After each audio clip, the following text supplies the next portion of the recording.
करीब है 60 भैंस घर वसल लगा। अच्छा 62 लगा बकेल। अच्छा और हाई भी रहिया तुझसे पूछी। हाँ पिए पड़ा हुआ अकेल। इतना भैंस का दूध रे अरे हमारे यादव यादना भैंस राख्या है पूछा यादव वादव के कितना भैंस रखे। हे भैया यादव लोग ए बताओ एक पड़वा कई भैंस के दूध पी लिया था हो कोई बोल दो भैया ना बोलिए भैया बजाय ले गया आज हाँ? ये के घरे 60 भैंसी अब अकेल पे ये लागत है यादव ना हुए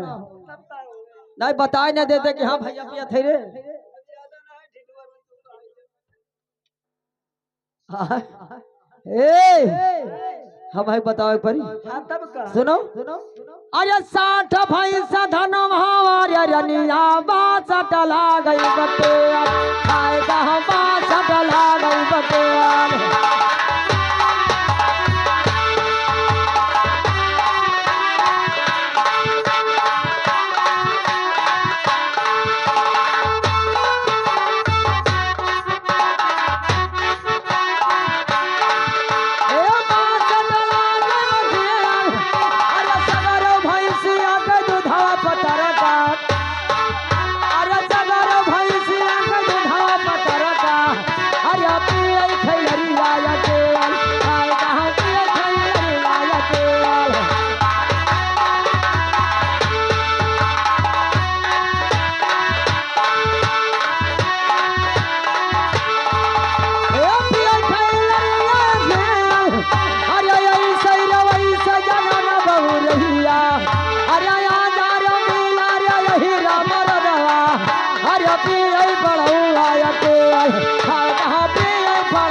आज हका देखे हो तब से तोहरा चेहरा बदलेगा भाई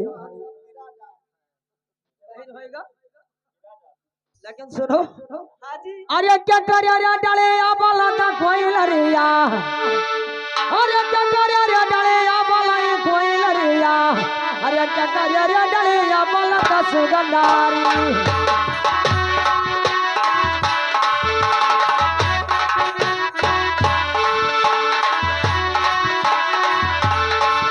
अरे क्या करे रे डाले बाला कोई लरिया अरे कहाँ अरे सुन लो बचनिया हमार हाय कहाँ सुन लो या रजिया हमार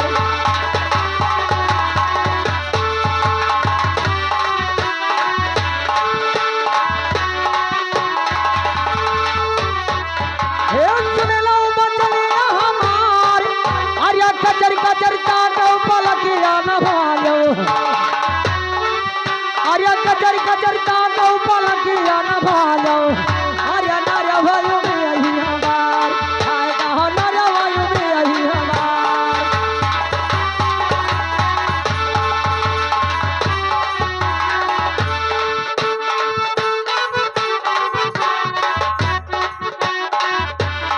अरे नर वायु में यही हमार ये कचर कचर ताको पलकिया न भालो अरे नर वायु में यही हमार हाय कहाँ नर वायु में यही हमार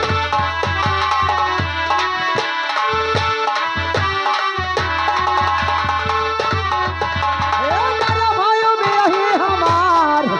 अरे यहाँ गई घना बताओ पतर का अरे क्या करे रे गाड़ी राम सिंह हाय कहाँ क्या करे रे गाड़ी राम सिंह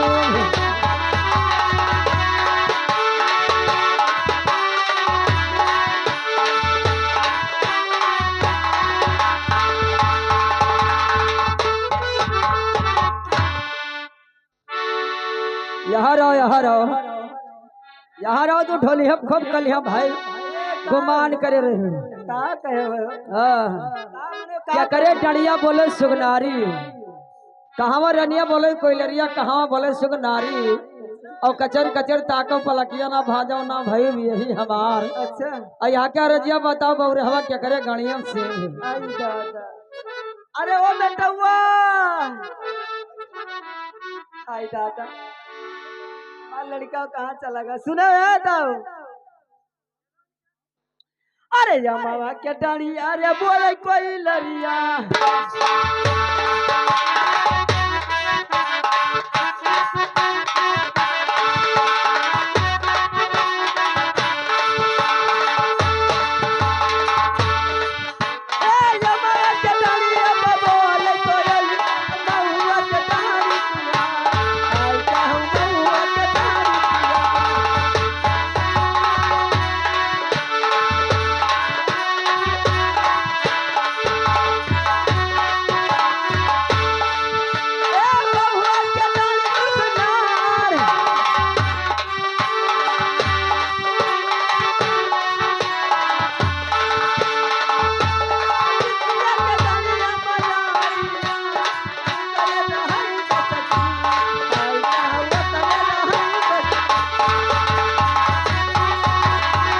वारे भैया बाहर नगर से नाई जानत रहन की यही मेरे तो कहबे हका हां ई बताओ हां अमवा के डाल बोले पहली हां अमवा के डाल सुखना हां अब बिछिया के गाड़िया में रहाई वारे भैया जानत रही जिस कहत ना है कि मऊहा के डाड़ी बोले कोइलारी अमवा के डड़िया बोले कोइलरिया मऊहा के डाड़ी बोले सुगनारी हाय भी रहिया तुमसे कैसे पिछिया गाड़ी से वाह रे वाह ए यादव और सुनो हमार हाँ बोलो सुनो अरे या कभी का कई तोर बहिया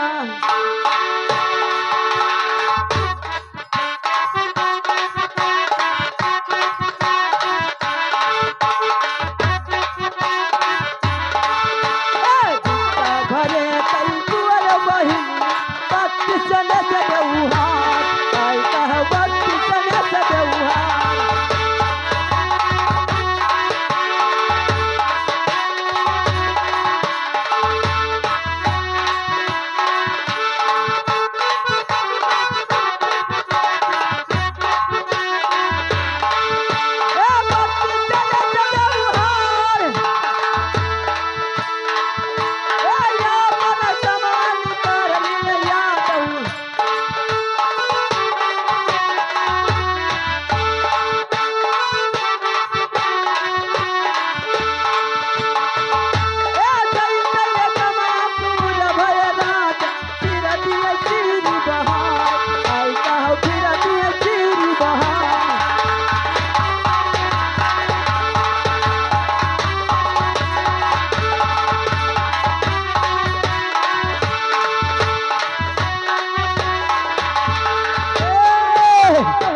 का कहे हो बेटा भरे गए तोर बहनिया 32 जनस व्यवहार हाँ अब पूरा कमापुर हो भैया दे चीर बहा हाँ हो यादव वारे घवलर लड़को पप्पा हेलो ए हमारे तोहरे दो पारने एक झगड़ा पहिया हाँ ए लड़को के पप्पा 4 रुपया दे नहीं चलवा झगड़ा भई कर रहे लेकिन उनका आज दे दियो कुछ उन्हें दे दी ए सुनो आज हम लड़को को पप्पा दे दी हेलो का हमारे बचाई कब दे तो हर वाला घरे है अरे आज यहाँ यादव वाला है तार चूलम चूल्हा छोप आयो हमरे सिबरे उनका लइके कुदारी बहराई दिया हम ए सुनो हां लड़को को पप्पा दे दी हेलो अरे यह वाला ही जगह ए लड़को को पप्पा आज जाने लेवा बहुत है अरे यह वाला ही जगह अरे वह वाला ही जगह चल झमरवा के करे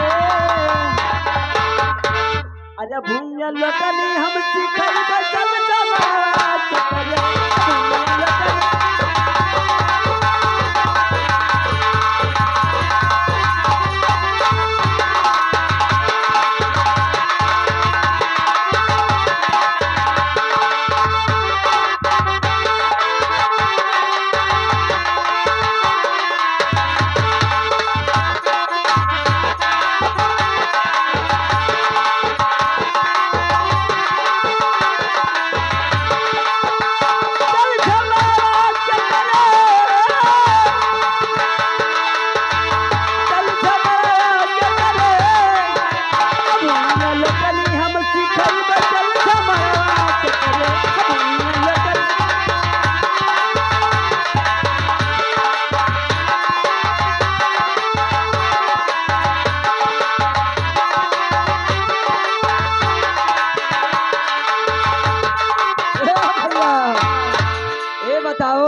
अब मैं तो झमाड़ा ना ही देखा ना वो रात के किधरवा से यहाँ तक। और सुनो लड़को तब उनका कहाँ सिखेबो तू?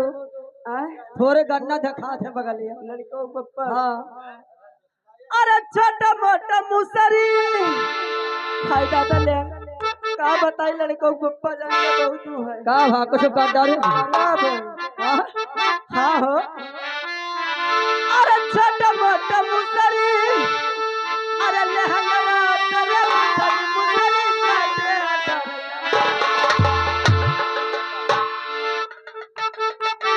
अम्मा लड़को पप्पा का जब तो कभी लहंगा तेरे घुसरी हम काला ये मारी अंजाद के मारे कोई तो लड़को पप्पा मरी है तू ना मारे तेरा घुसरी तोहरे नहीं हमारे तरह रही बोली तब तू कही कि लहंगा तेरा घुसरी आवाज मारे कोई तो लड़को पप्पा मरी है अब भैया वहां हम डंडी उठावा कि मुड़ो मारी अंजाद के। अरे छोटा मोटा मुसरी अरे लहंगा तेरे घुसरी मुसरी काटे डरना हमारे राजा कई खेलौना मुसरी काटे डरना हमारे राजा कई खेलौना मुसरी काटे डरना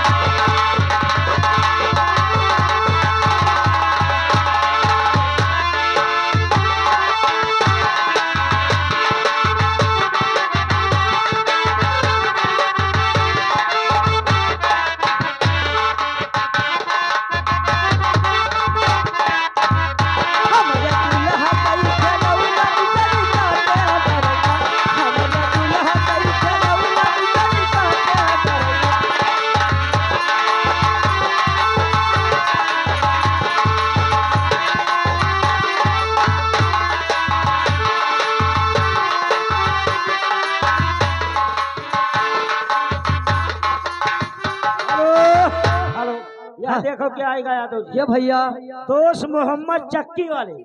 दोस्त मोहम्मद चक्की वाले जिनके तरफ से बच्चे के न्यौछावर में 51 रुपए आया है। अच्छा लेकिन आपका क्या ख्याल है भैया? कैसे हे 10 रुपया हम पाए गए ना भैया। कोई बैठा रहा तो कहा यादव भैया बहुत टाइम है तो है लेकिन कैसे